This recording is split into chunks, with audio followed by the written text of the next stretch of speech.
Welcome to our first Halloween Creepy Kitty creation, which also happens to be our first doll collaboration hosted by Morbituary. We had amazing submissions from Cutestuff 0214, Kay's OOAK Factory, Dark Mary World, Amber Witten Artwork, But Why Who Cares, Morbituary and Jeepers Creepers dolls. Please check out their Instagram and Kay's OOAK Factory and Cutestuff's YouTube channels. I've linked them below. Please do check them out because their dolls are incredible. So for my submission, we're going to do the normal prep on a Abby Abominable because we are going to be making a Yeti-Onna. So she was just the perfect mold for that design. So the theme for this collaboration was Beauty and the Beast, so to make a hybrid of some kind, something beautiful but also bestial. So I wanted to make a Yeti-Onna or a snow spirit from Japanese mythology, but combine her with a Yeti and have those sort of bestial elements of horns.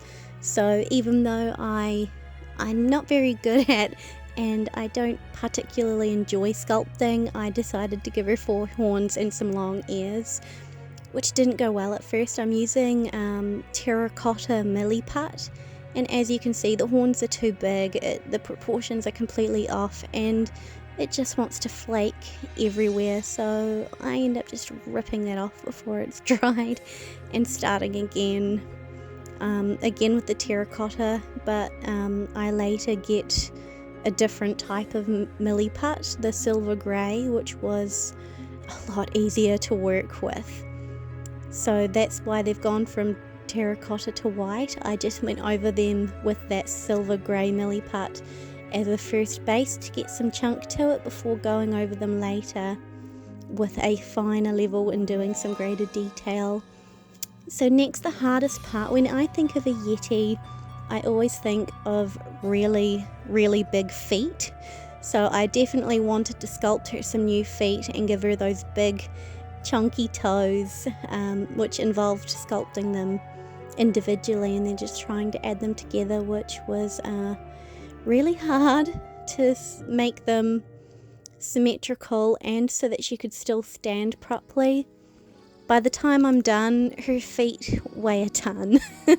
So next time I know, use more tin foil and less milliput so that her feet don't weigh a million tons like Emma's shoes from Miss Peregrine's Home for Peculiar Children. Milliput is a lot easier to use if you wet it and try and smooth it with your finger as you go along. So I tried to do that this time, taking the advice of Crafts and Curios, because she's amazing with milliput. It always comes out so smooth. So I tried taking her advice this time and it worked out a lot better.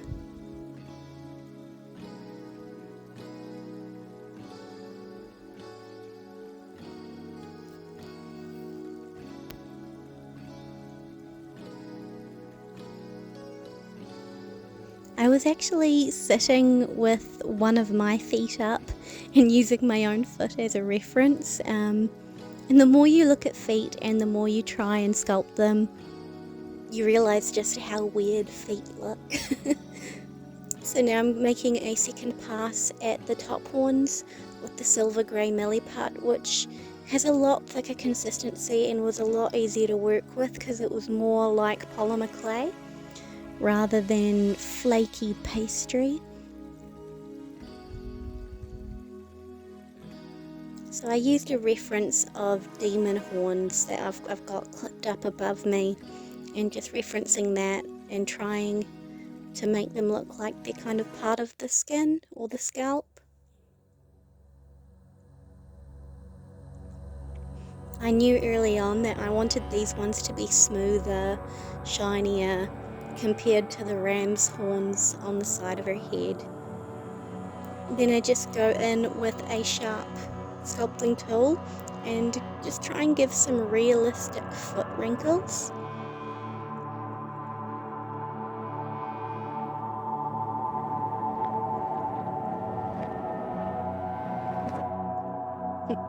Definitely needed a cup of tea by the end of that. This took maybe 4 days to do all the sculpting at least. So by the end of it, I will be happy if I never sculpt ever again. But it turned out really well.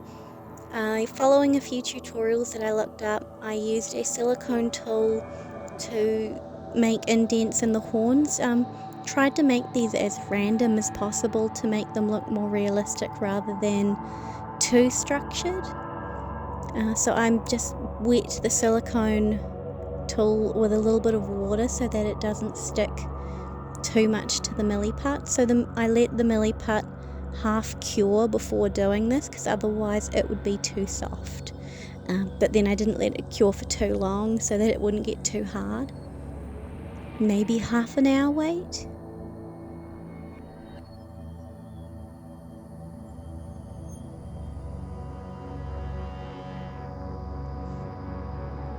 After learning this and waiting for it to cure, making it easier to sculpt, I actually quite enjoyed this part of the sculpting phase,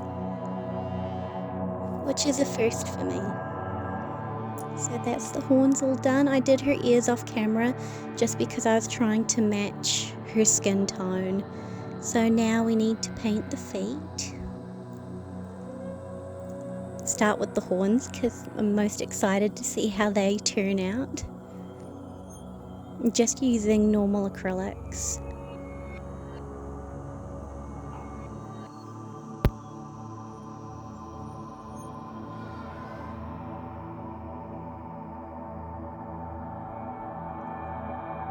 Remembering to wait 20 minutes between each coat.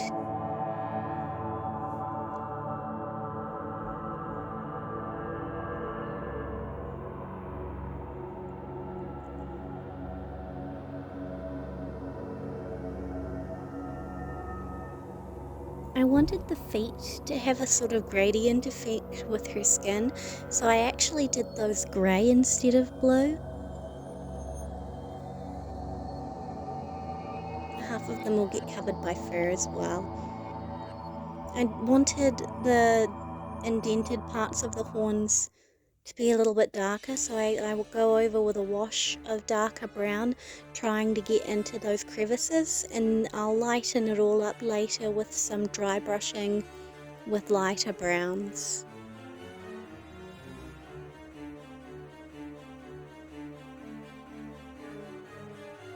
You don't need a lot of paint on the brush. For the dry brushing stage, I always end up putting too much on at first, but not so bad once you get the hang of it.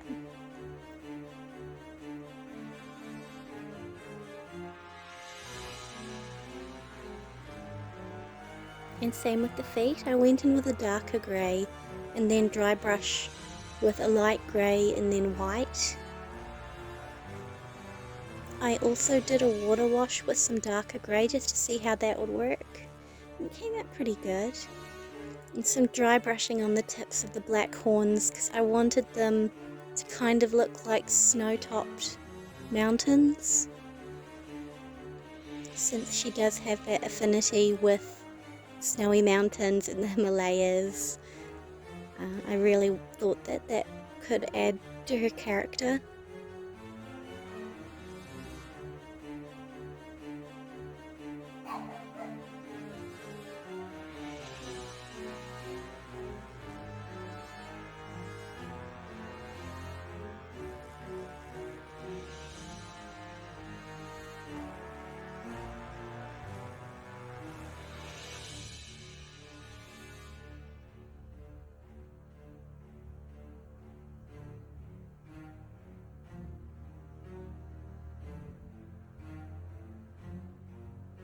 So I go in with a lighter brown here, and later I'll go in with almost a cream before topping it off with a white.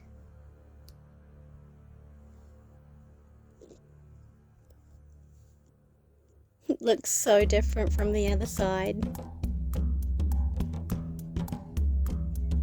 So I've done the other side to match. So now it's time for the face up. I sprayed her 3 times with Mr. Super Clear, waiting 30 minutes between each coat, and just going in with some sketching with a dark blue watercolour pencil. And as you know, I always make mistakes when I'm doing that initial sketch, so I've got my little eraser close by. I wanted to give her a semi-open eye look, so they're a bit smaller than eyes that I usually do. I just want to mix it up a wee bit, and I wanted under her neck to almost have some like a blue gradient tattooing. I don't know why, but I really wanted to give her a tribal element. I thought that it would go really, really well with her fairy-like feel, and I thought that it would go well with her aesthetic because of the type of mask or hood that I want to give her later to complete her beast element.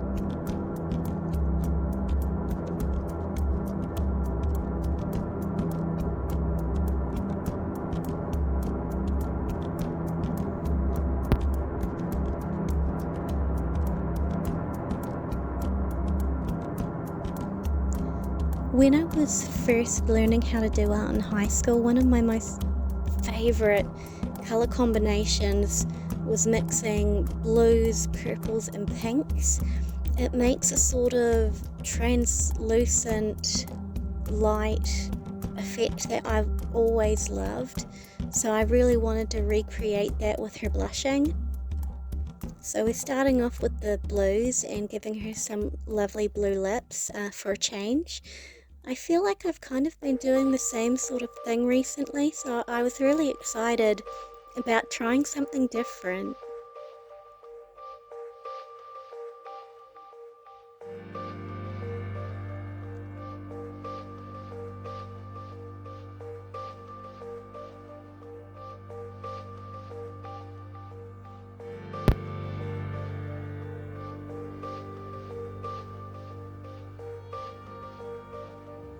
And of course, because she is snowy and icy, she needs a little bit of pale Pearl-X powder to make her skin glow. And then going in with my typical angled brush to give her some dramatic eyeshadow.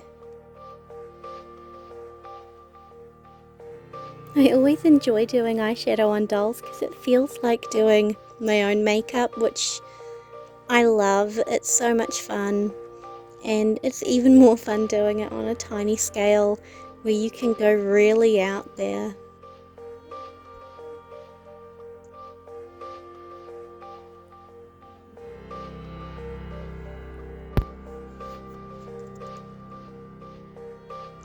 Now I'm just going in with a peach watercolor pencil just to outline her waterline, and then with some white to get a base to the white of her eyes.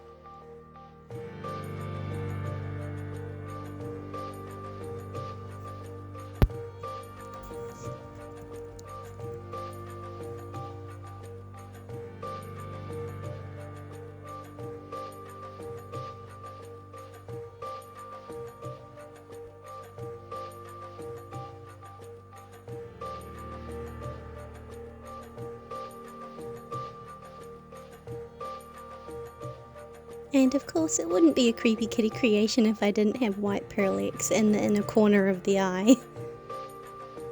And all over her face just to give her a bit of a icy glow.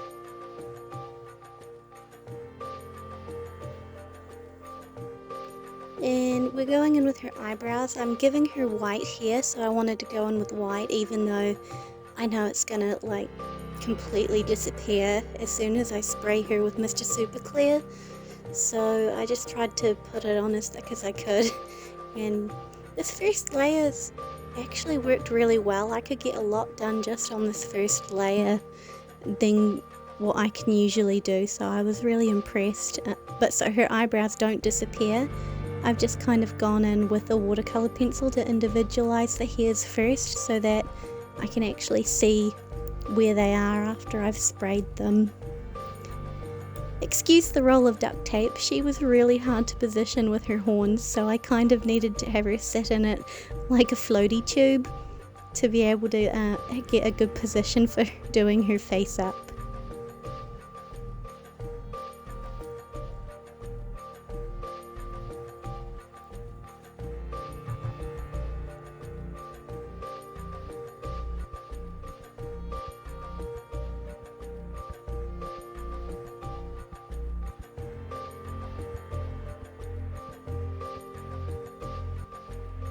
Just darkening up the eye shape and getting some finer details in there that were kind of fluffed out by the eyeshadow, as well as darkening up the eyeshadow a little bit.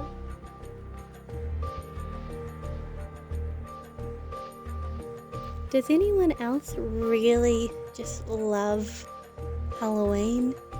In many ways, I like it more than Christmas. The vibe is just amazing, and coming up with creepy or cool creatures, either in art, writing, or dolls, is just so much fun.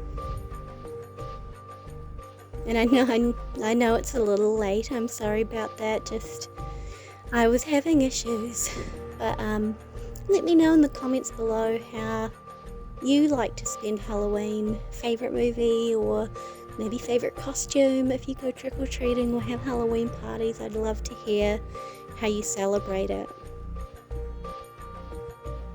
So now we go in with the blushing and adding some blue, but also purple to give that nice iridescent look.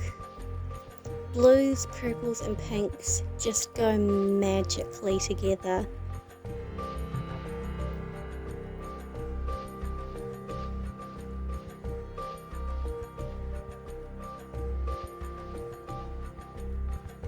And giving a little bit of red blushing to her nose and her chin and her cheeks, just because I thought it would look really cute. And whenever people are going out in the snow or in winter, their nose and their cheeks always go quite red. So my image of winter is people with these red noses and the sort of the warm steamy breath coming out of their mouths.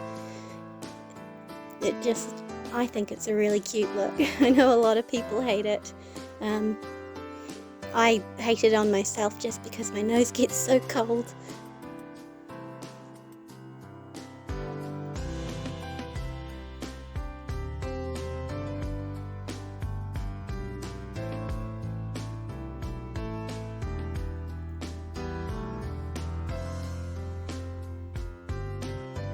I'm going in with some more Pearl-X powder just to really enhance that icy look.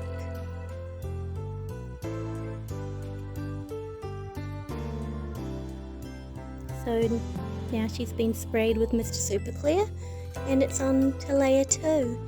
So we'll darken up her lips a little bit, add a little bit of red to give her some contrast, and darken up her eyeshadow and some of the blushing.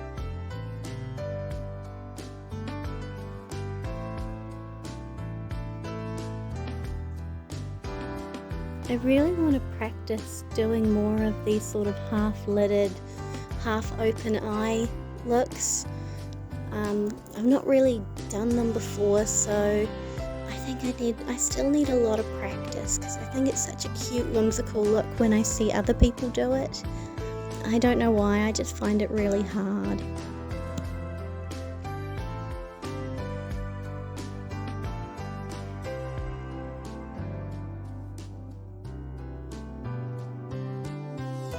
I've been watching a lot of makeup tutorials lately, so I'm trying to incorporate that into my doll face-ups, like with the contouring of the nose and the cheeks. I never really do it on my own makeup because I have very pale skin, so I'm afraid of it going too dark, and like where you do the shadowing along the jawline of it looking like a dark beard or anything like that. But watching it with Korean makeup, they just do it so delicately on the nose. I wanted to try it for this doll.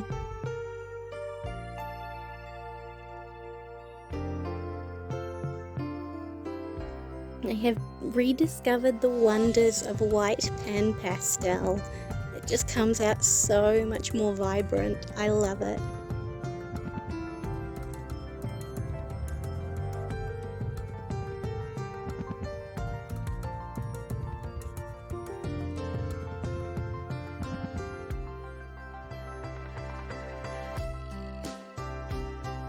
I feel like I use a lot of layers compared to other doll artists. A lot of other doll artists can just go right in there and get a lot of really dark, beautiful contrast and deep blushing that just looks absolutely gorgeous in only a few coats. So another thing that maybe I need to work on. I get there in the end, but it feels like it takes a while to build it up.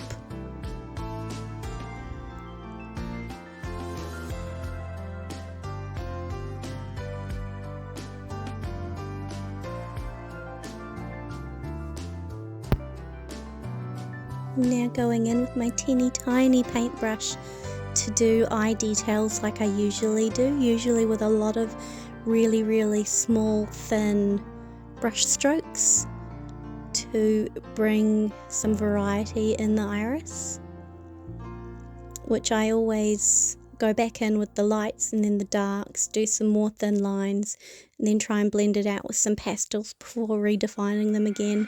Sometimes it can feel a bit like taking one step forward and 2 steps back, but it usually works out well in the end for me.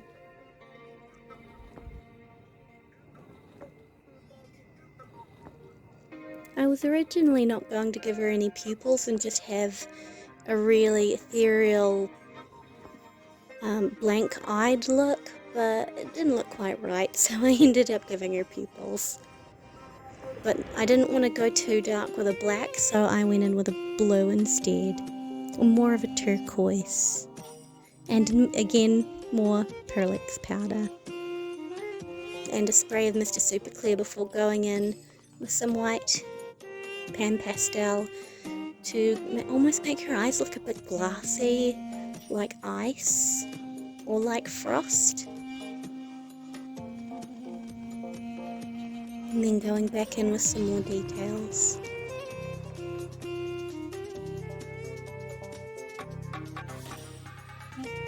I guess kind of like if you're doing a digital drawing, it'd be like doing a layer mask and doing an opaque coat of white over the top just to fluff it out a wee bit. And then I take a really small brush and I do a little bit of red on the inner corner of the whites of the eye, just because the whites of the eye are never truly white. You get a little bit of bloodshot or a little bit of red and a little bit of grey as shading, and it just makes the eyes look more 3D. And then some shading along the top of the eye also gives it a lot more depth. And of course going in with some darker reds along the waterline with a really fine brush, just wetting it and dabbing it on the watercolour pencil to add some more colour and shading to the waterline. I wanted to be a bit creative with her eyeliner this time. I always do the same eyeliner, so again from some makeup tutorials I wanted to kind of give her more of a cat eye or a fox eye, with some black eyeliner in the inner corner of the eye as well. I've seen so many makeup artists do it on YouTube and they just look really striking.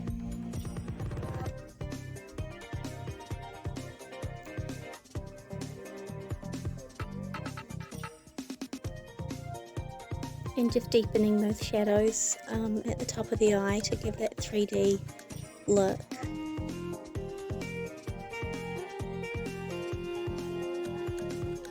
And eyelashes. I was really not looking forward to eyelashes on this doll because of the half-lidded eye look, and I kind of botched them, I think, at first, so I try and fix those later. I originally wanted to give her white eyelashes. I was going to do 3D lashes, but you'll see why I don't later. So I end up going back over them with black later when I try and do them white, because it just looked really odd.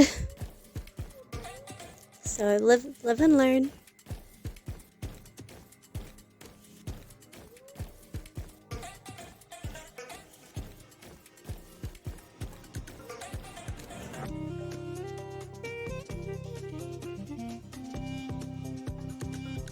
going in with a wet watercolour pencil on a paintbrush for the eye shines, and then just adding a few more darker details to the lips.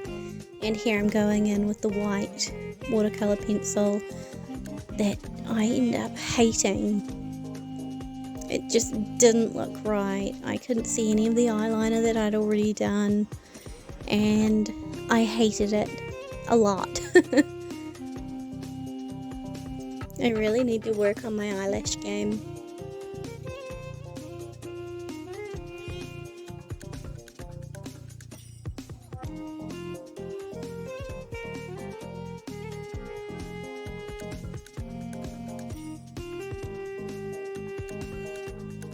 I just felt it made the top of her eyes look so wonky, and rather than half lidded, she just looked a bit derpy.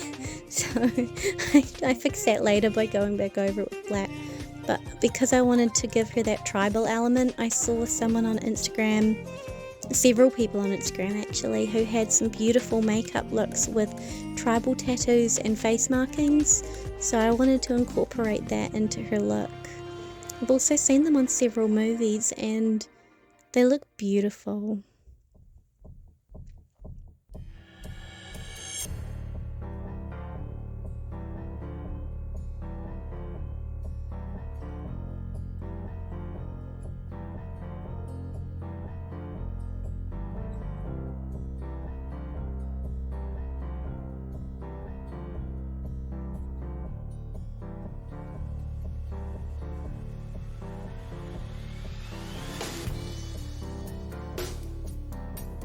I was originally going to give her little tusks coming out of her mouth, like what you see in the female orcs on World of Warcraft.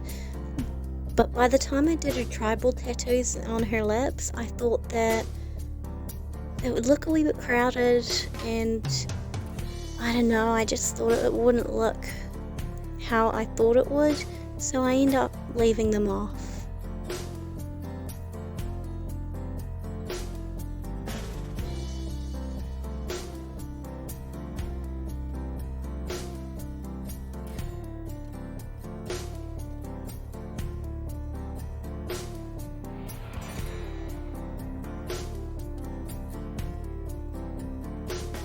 I added the Japanese kanji for snow on her back, since she is partly inspired by a Yeti-Onna, which this is the first symbol in the name of that creature.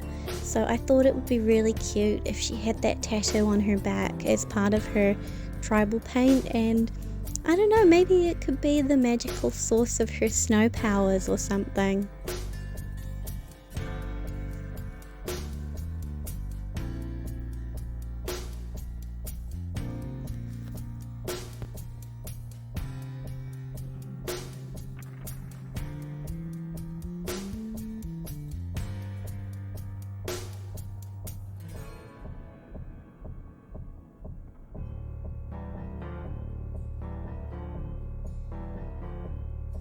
And now I'm trying to fix my horrible mistake with the white paint and going over it with black to make her look a bit less derpy. It definitely helps.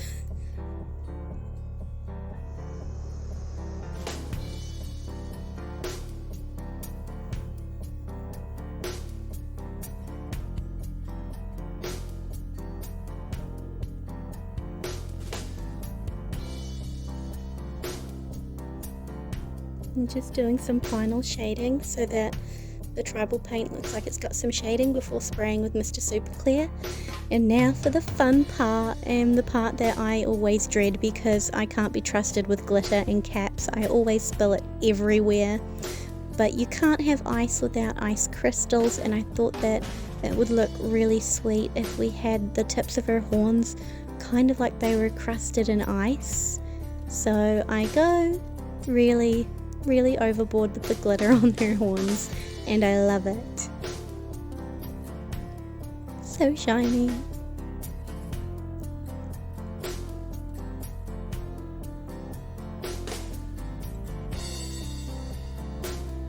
So I just used Elmer's glue and then pressed it on, and I wanted to incorporate glitter into her makeup and also give her a wee sparkle to her eye, like the eye shine. So I just put on a little bit of Elmer's glue and then tap on some glitter.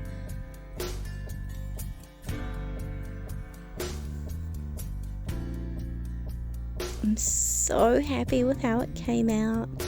It just looks magical.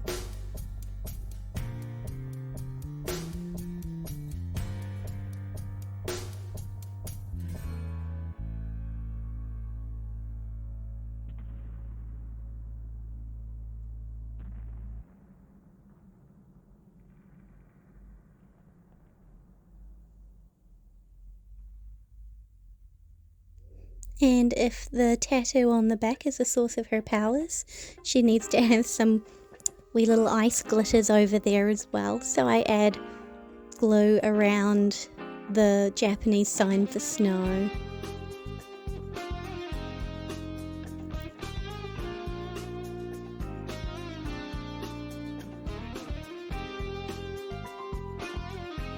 So there we have all of the glitter added on.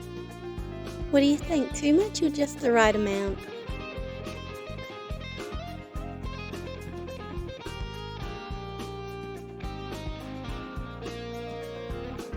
Time for the most time-consuming part. I swear I spent the equivalent of about a month brushing out all of the yarn for her hair. Because as a Yeti, she's going to have furry legs as well, so I started off with the easy and most fun part, with the hair on her head and styling. I took inspiration from the orcs on World of Warcraft and also from creatures from Lord of the Rings, predominantly the elves, and of course Game of Thrones. And it was really, really hard to work around her horns. An absolute nightmare. They take up like more than half of her head, so trying to figure out where to glue the wefts, hide the horns, and thinking of where hair would actually grow was really hard. So I had to do a lot of it off camera, including some braids to sort of loop around her main horns, which I think turned out pretty cute. But because her hair doesn't have a part, it's just sort of flipped back, a bit like Elsa from Frozen, I wanted to take a page from Italin's book and add some wee little flyaways to make that look a bit more natural, because anyone who's familiar with Italin's work, she is the master of intricate hairstyles. If you haven't checked out her channel, check it out. I've linked it below because her hairstyles are absolutely amazing. So now just using a eyebrow razor to shave down her hair, giving it a natural taper and giving her just a cute little squarish fringe, and using some water and a toothbrush to flatten it down before covering it with Glad wrap or cling wrap if you're American, which was also really hard to maneuver around the horns, so I'm predominantly relying on water and just sort of really trying to pat that down without bumping the glitter off her horns or messing up her face. It honestly made me a bit anxious, but it came out nice. This is it after it's been sitting for the night. I think it came out pretty cute.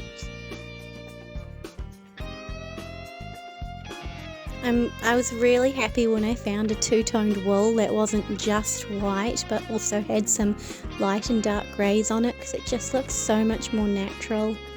So now is the monumental task of gluing the wefts to her feet and her legs, shaving them down. Because she's not a fawn, she's a Yeti, I relied more on the eyebrow razor than the scalpel, like what most people do when they make fawns. They use a scalpel to razor the fur quite short, but because Yetis have quite long fur, I didn't want it to go too short like with a fawn, So it ends up looking a little crazy at first, but it's definitely got some volume to it. So I just glue these on with Elmer's glue for her feet. And I made them into wefts because it was easier for me to deal with, and because I'm not shaving it down with a razor, there's going to be some volume and some thickness to it to hide those wefts. But with the hairline, I didn't want to cover her entirely with fur because I'm going to be giving her a vest later. So I'm just using clear tacky glue, and I didn't turn these into wefts because I just wanted to make the hairline quite natural. So I put the glue down first and then just tried to stick the wefts down with my silicone tool to make it look natural and like it's actually coming out of her skin, which was really hard and time consuming, but it's definitely worth it because it looks so much better and more natural than if you used a weft.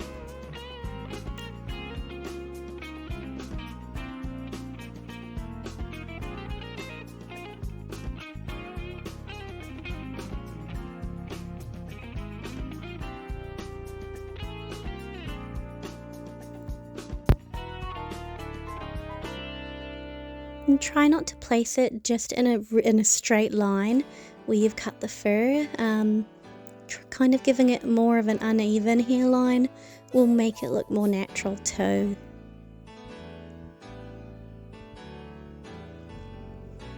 So while I tried to be neat, I tried not to be too neat, if that makes sense.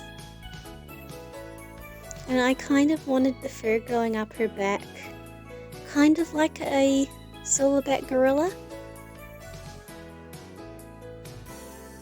just to add to that bestial element, even though you don't really see it too much because of her vest. I wanted it like this for when you take her vest off. And now the shaving, which took ages, so I just skipped ahead to spare you the agony. So her clothes and accessories are quite simple. I wanted to give her some form of wristbands or accessories, so I'm just using plain kind of jewellery, not wire but kind of like leather, and just wrapping them around her arms. So they're tied off and glued so they aren't removable. And now moving on to the pattern for the vest, which wasn't too hard to do. I just sketched it out, kind of guesstimated a wee bit and hoped that all would go well. I want a wee open V at the back so that you can see some of the detail, so I just sketched that in and then pinned it to the fabric before using fray check along all of the edges so that the fabric doesn't fray, just because I'm not neatening, I'm not doing any hems, nothing. It's just going to be the raw edge, so I don't want it to fray into oblivion. And then I stitch the back pieces together with that wee little V before stitching the front pieces at the shoulders and then the sides.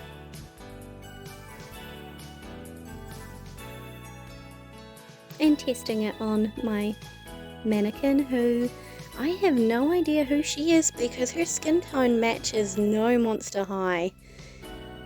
And so now the sides are stitched, shoulders are stitched, we can flip it, turn it right way in.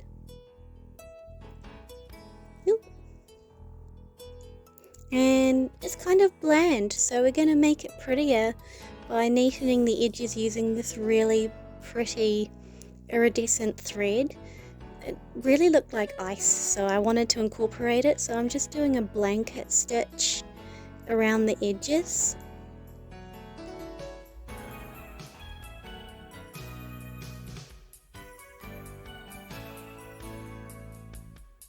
If you're not sure how to do a blanket stitch, there are some amazing tutorials on YouTube. And off camera I finished the mask that I'm going to be adding to her. I actually didn't plan on doing this. I was making something out of polymer clay for a different project and I had a lot left over, so I thought, oh, let's try something a bit more complicated, and here it was. So I added some fabric and covered that with more fur just to make things harder for myself, and added some beads. So there we go, we've put her vest on her, it's looking really cool, and her mask. At this point I wasn't sure whether to add more fur, so I was putting her together as well to see what to add, what to take off. I think she's looking pretty cool, so now we can gloss her eyes and lips, waiting 4 hours between coats. I use Liquitex high gloss varnish, and I do 2 coats usually just to get a really nice shine. I also put some on her claws.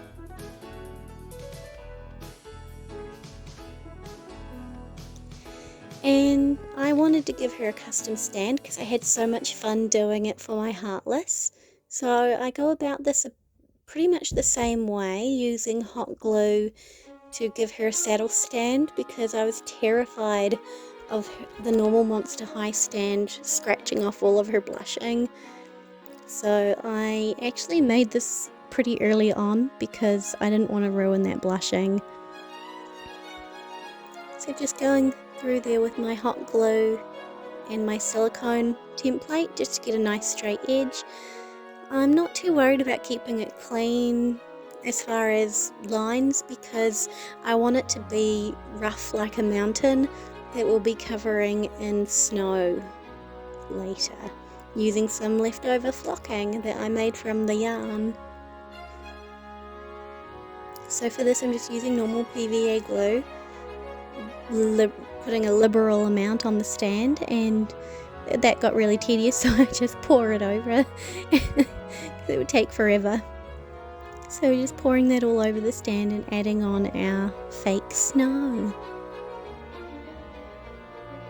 which was really fun.